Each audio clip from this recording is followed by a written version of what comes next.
So I got back from the heart doctor.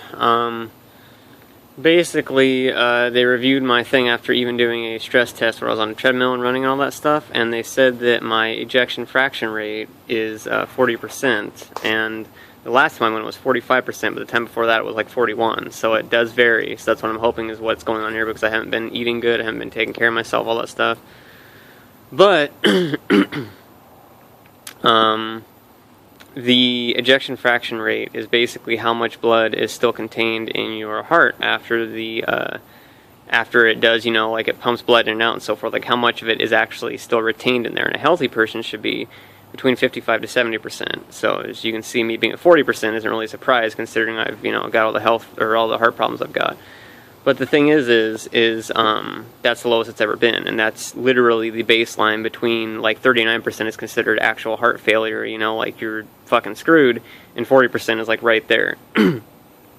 So I'm going to try really hard over the next 6 months. I have another appointment in 6 months again, and in those 6 months I'm going to try and exercise as best I can, at least 3 to 4 days a week for at least an hour or two a day. I'm going to try and cook pretty much all my meals. I'm not eating fast food anymore, like, unless, you know, we're out with friends or something like that, and that's once a week at most. And try and cut down severely on that. If I do eat fast food, I'd want it to be something actually, you know, like as healthy as it can be or whatever. And just, you know, try, like I said, to get myself back into shape as best I can, and try and get myself on a dedicated sleep schedule, so I go to bed like at 1, no later. You know, get enough sleep, go to bed with all the lights off, get outside, get enough sunlight, all that kind of stuff, you know. Because, you know, this is serious fucking shit, and it's like my alternative is I take medicine, which is ACE inhibitors or beta blockers. And the problem with ACE inhibitors and beta blockers is that they have pretty severe side effects, especially beta blockers. Like ACE inhibitors basically work by, you know, thinning your blood and so forth, making it less hard to pump, reducing your blood pressure, etc. But the problem with that is that it does affect a number of things in your body, and it can, you know, fuck with your body and so forth. But the one I'd really be worried about, and what they'd also want me to do, would be beta blockers. And beta blockers essentially stop the absorption of norepinephrine and epinephrine, otherwise known as adrenaline, in your body. And that's really bad because, you know, adrenaline is in a lot of things in your body. It relegates a lot of things that your body does. So, you know, that like flight or fight response that you get, or like fear, or, you know, the happiness you get from somebody else or whatever, or from like something really good happening or whatever else, the adrenaline wouldn't be accompanying those anymore. So not only that, but beta blockers have also been shown to basically screw your sense of taste over, can cause hair falling out, ironically can cause heart failure, heart block, or just straight up actual death. They can cause a whole bunch of different symptoms, and it's like, you know, there's a rarity there, but it's like I'm basically in a situation where, do I exercise and take really good care of myself and get potentially maybe about another 20 years or something like that, you know, if even that, you know, at best? Or do I take a gamble and take medicine that is going to severely impact my quality of life in all areas except for my heart by giving me a multitude of other symptoms, and could possibly extend my life for another 40 years, or it could kill me within the next month? So, and even if you've gotten up on a high dosage of it and you've tolerated it up to that point, you can still get a, you know, something that would just kill you out of nowhere, like just like that, you know. So it's basically, do I stay with what I've got and try and take as best care of myself as I can and, you know, get the years I do have, or do I take something with a gamble and get a lot more years, or end up shaving off many, many years of my life that I could have had? And it's like my doctor, you know, I have like a unique condition with the heart thing, where I had my heart attack when I was like 7 days old, you know, and that's not really, you know, my heart's plasticity was really high then, so it remodeled itself some. And so, you know, it's like with epinephrine being in my body this whole time, you know, like, they don't even know what this could even do, you know, and I've asked them, do you have data on that? Well, they could do for somebody, like, oh, we give it to a bunch of different patients, but he wouldn't answer that. He wouldn't be straightforward. And then, you know, like, they said outright that because I wasn't going for the past few years to take this medicine, I hadn't taken it for the past few years, that they wouldn't even give me a heart transplant, even if I needed it, even if I did get really bad and whatever else, because I can't be trusted to take medicine. Because it's not like I took digoxin for, you know, 16 years, day in and day out, you know, as a kid, where it's really hard to, like, do that stuff because your attention span's, like, shot. And so I pointed that out to him, and he's like, well, just, like, again, dodge the question. So we're getting a second opinion from a cardiovascular specialist from somewhere else. And we're also going to, like I said, wait this 6 months and try and exercise and take much better care of myself with sleeping and eating and etc., you know, and I'm going to try and not stress out as much. One of the biggest stresses I've got, obviously, is money stuff, you know.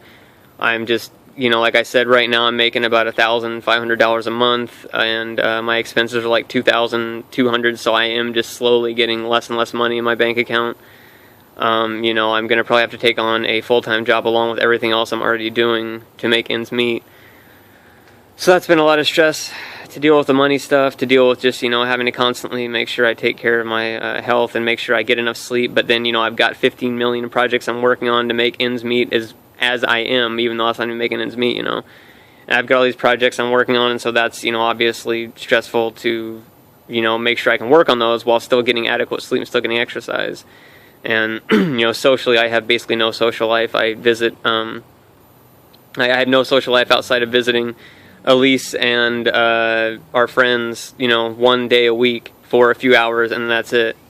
And then, you know, the rest of my time is just like pretty much no social life at all, because I have no time, because I'm working my ass off on all this stuff. So, you know, hopefully a lot of that gets better. But I'm just in a rock and a hard place right now. You know, I don't really know what to do in terms of the stuff. If any of you watching this are around my age, I'm 29 right now. If any of you are around my age or even somewhat younger, you know, in your 20s, whatever, and or older, in your, you know, mid-30s, late 30s, 40s, 50s, etc., and you're on ACE inhibitors or beta blockers, and even more ideally, if you've been on them for a long period of time, like that's my other fear too, you know. Most people that take ACE inhibitors and beta blockers are in much older age and are taking them to extend their lifespan by another 4 or 5 years. I'd be potentially taking these for like the next like 50 years, you know. And that's not, I don't think they're designed to do that. That's not really that often. I've heard of people taking them in their 20s and then going all the way through to like their 80s, you know, etc. And I would imagine that stopping the absorption of adrenaline and what the ACE inhibitor also does, you know, too, on its own, is not exactly going to be the most pleasant thing for your body to be able to take. Not to mention that some of the also possible symptoms are like liver damage and kidney damage. So if any of you out there have been, you know, taking these, have took them for a long time, you're around my age, anything like that, please do let me know. If you know anybody like that too, please do get in contact with me, because I'd like to ask about a lot of different symptoms that they possibly have, you know. And it's like another big one for me too is that with the thinning of blood and so forth, you know, it's like that's obviously going to cause erectile dysfunction, and that's, you know, a really big thing for a guy and so forth, you know. Like, I really want to have kids, as I'm sure a lot of you know. That's like a really big thing for me. And so, you know, of course I can still have kids through, you know, the test tube stuff. I can't think of it right now, you know. In vitro fertilization, I can still have kids through that, you know. But it's like, how many women out there are going to want to get with a guy that's already got all these health problems, and then he can't even fucking get a hard-on, you know, at like 30? It's like, it's one thing, you know, if you're in your 60s or 70s, you know, you can't get a hard-on, you need Viagra, which, by the way, I can't take, because that would cause heart problems with me, too.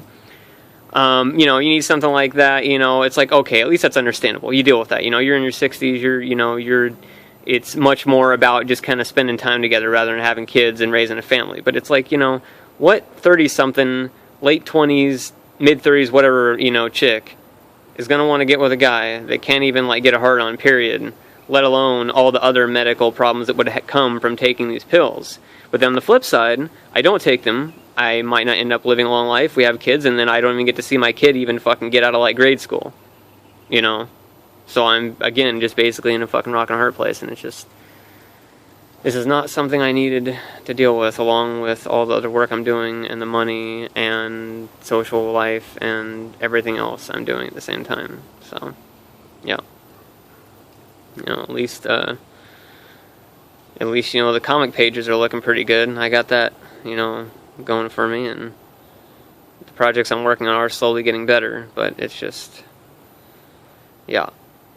So I'm going to have to try really hard to work on the sleeping, eating, exercise, not stressing out about money, although that's kind of impossible, but, you know, and hoping I don't have to take these, because I'd really like to raise a family someday. And by really like to raise a family, I mean that's, like, extremely, extremely important to me. So, yeah.